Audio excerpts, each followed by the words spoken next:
what we did was we created our own development agenda that we that we shared on Earth Day in 2015, and it was the same year that SDGs were agreed to.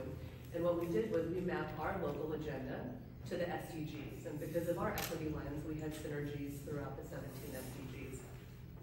And that became a really interesting focal point for the way that we worked with other countries and other cities and identified financing opportunities at home. And I think a lot of people don't think about New York City, they think of Manhattan. And they don't think about the 5 boroughs, and the reality is that we have extreme vulnerable communities in this very developed place.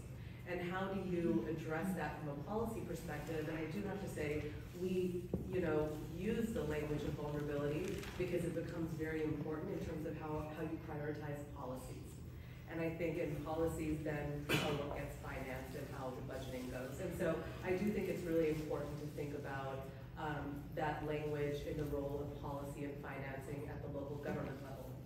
Now, we did that for the 6 years, and then we got hit by COVID. So New York City, back in March 2020, became the global epicenter, at least in the US. We had 5,000 people died a day. And it was an extreme